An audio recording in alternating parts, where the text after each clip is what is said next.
Quelles sont les 3 bonnes manières de mettre et de conserver la joie dans notre vie? Parce que pour moi, la joie, c'est la base de la réussite. Mais cette base-là, elle demande quand même quelques regards, quelques attentions particulières. Alors pour ceux qui ne me connaissent pas, je suis Brigitte André et ça fait 35 ans que j'œuvre et que je travaille dans le développement personnel et professionnel et que je mets en place des scénarios de formation, des stages, des retraites sur la base de ce que j'ai appelé le trajet, pour que justement vous puissiez mettre de la joie dans votre vie personnelle et dans votre business. Alors aujourd'hui, ce dont j'ai envie de vous parler, c'est de 3 manières de conserver cette joie, ou peut-être justement de la mettre au centre de votre vie. On est parfois étonné de voir que la comptabilité de notre société, la comptabilité de le budget de notre ménage, mais ça, on y prête une attention particulière, on se renseigne, on regarde à droite et à gauche comment on peut faire des économies, comment on peut valoriser ça. Mais pourquoi est-ce qu'on ne fait pas la même chose avec la joie? Ben justement, la première chose que je voudrais vous dire, c'est que la joie, c'est quelque chose qui se cultive au quotidien, qui se valorise, qui se met en bourse, qui se met en banque et où on veille à ne pas perdre l'énergie de cette joie. Première chose, c'est de se poser tous les soirs la question: est-ce que aujourd'hui j'ai eu plus de joie dans ma vie que hier? Ou tout au moins déjà, est-ce que aujourd'hui j'ai eu de la joie? J'ai eu beaucoup de joie, j'ai vécu une journée joyeuse et parallèlement à ça, c'est: est-ce que j'ai donné de la joie?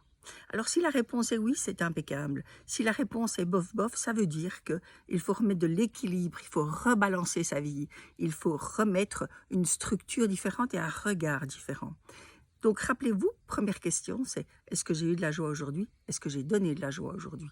Et donner de la joie, ça peut être simplement à un commerçant chez qui vous allez faire vos courses. Si vous dites: oui, mais moi tous les jours, je vois pas nécessairement beaucoup de monde. Eh bien voilà.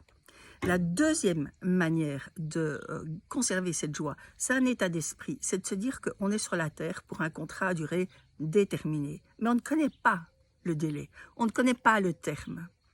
Et donc si on était conscient du fait que tout peut basculer d'un moment ou à un autre, et ce n'est même pas sinistre ce que je vous dis, c'est une réalité de la vie, si on était conscient de ça, on irait beaucoup plus vite à l'essentiel.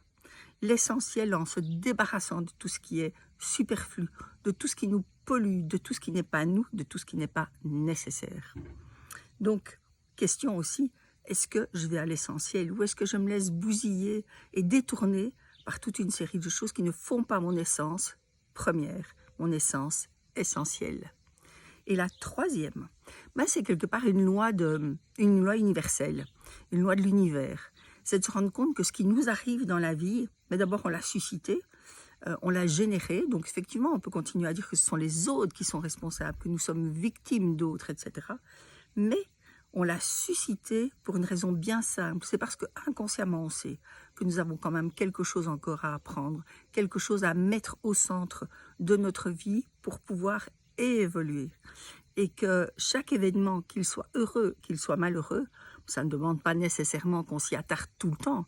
Mais par contre, quand vous sentez qu'il y a une tension interne et que cette tension peut être une tension de joie ou une tension de tristesse, de frustration, eh bien ça veut dire qu'il est temps de vous poser la question: qu'est-ce que j'ai mis en place pour que cet événement vienne pour moi et qu'il m'enseigne quelque chose? Et vous allez voir que dès que vous rattrapez le contrôle de votre vie, la joie, elle est inhérente à ce phénomène-là. Donc 3 choses pour susciter, pour générer, pour mettre cette joie au centre de votre vie. 1. Posez-vous la question tous les jours: est-ce que j'ai eu de la joie aujourd'hui? Est-ce que j'en ai donné? 2. Est-ce que je vais à l'essentiel parce que ma vie, elle a un délai? Et 3. Les événements qui m'arrivent, qu'est-ce que j'ai mis en place pour qu'ils m'arrivent, pour qu'ils arrivent pour moi, et qu'est-ce qu'ils doivent encore m'apprendre et me faire comprendre. Je vous souhaite une excellente journée et c'est peut-être l'occasion justement de vous renseigner sur le séminaire en ligne qui est un séminaire à bas prix mais hyper complet sur Balance Your Life, qui est comment remettre de l'équilibre dans votre vie. À très vite.